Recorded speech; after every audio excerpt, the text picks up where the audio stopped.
Vous est-il déjà arrivé que quelqu'un vous crie dessus, que vous essayez de trouver des solutions pour cette personne en question et que finalement la personne part en étant calme alors que vous restez avec sa colère? Bonjour tout le monde, ici Violetta de cpvp.fr et aujourd'hui on va parler de la contagion émotionnelle. La contagion émotionnelle ou la contagion affective est le transfert d'émotions d'une personne émettrice vers une personne réceptrice. Mais il faut quand même la distinguer de la sympathie et de l'empathie. Alors, il y en a plusieurs facteurs qui influent sur l'intensité de celle-ci. Le premier facteur est l'intensité avec laquelle la personne émettrice éprouve l'émotion.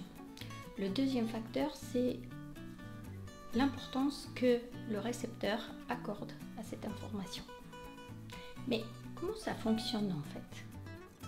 Le premier mécanisme, c'est l'imitation. Lorsque vous voyez quelqu'un de triste, vous n'allez pas aller vers cette personne en lui demandant « Pourquoi es-tu triste? Qu'est-ce qui t'arrive ?» en rigolant. Non. En fait, vous allez baisser le ton de votre voix, vous allez avoir le visage triste, vous allez imiter l'état émotionnel de cette personne. Bien sûr, si la personne en question vous intéresse. Le deuxième mécanisme, c'est le feedback. En imitant l'état émotionnel de la personne, souvent on commence à éprouver la même émotion et elle devient une part de nous-mêmes. Une personne émotionnellement intelligente sera en mesure de capturer l'information, mais aussi de s'en détacher et ne pas en devenir.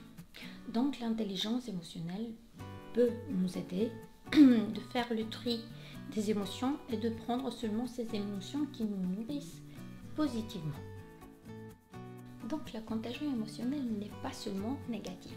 Je ne sais pas pour vous, mais moi quand je vois un enfant en train de manger sa glace préférée, croyez-moi, je me laisse éprouver la même émotion, je me laisse contaminer. Par contre, ce n'est pas pareil lorsqu'on parle des émotions toxiques. Mais je vous rassure tout de suite, il y a des moyens pour éviter cela. Ce que vous pouvez faire par exemple, c'est de vous entourer des choses, que ce soit des objets ou voire même des personnes qui provoquent des émotions positives chez vous. Si vous êtes dans un environnement positif, ça va être beaucoup plus compliqué pour quelqu'un de vous transférer ces émotions négatives. L'autre chose que vous pouvez faire, c'est de proposer une réponse positive à cette personne. Qu'est-ce que ça veut dire ? Par exemple, si quelqu'un est en train de vous crier dessus, vous pouvez tout simplement continuer de sourire. Peut-être que vous êtes déjà en train d'éprouver l'émotion que l'autre veut vous transférer, mais rien que le fait de changer son état physique en souriant peut vous permettre de changer aussi votre état émotionnel ou psychologique. Mais bien sûr, pour arriver à faire ceci, il faut d'abord prendre conscience. Et ça, c'est pas vraiment si simple. Mais il faut vous entraîner parce que plus vite vous arrivez à prendre conscience, plus vite vous allez pouvoir vous en sortir de cette situation de contagion émotionnelle. Et lorsqu'on parle d'émotion et de contagion, je sais que c'est peut-être quelque chose que vous entendez partout et que peut-être vous en avez marre d'entendre. Mais ne prenez pas les choses personnellement.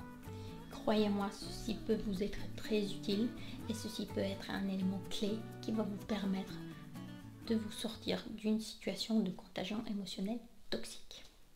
J'espère que toutes ces informations vous ont été utiles et je vous dis à très bientôt.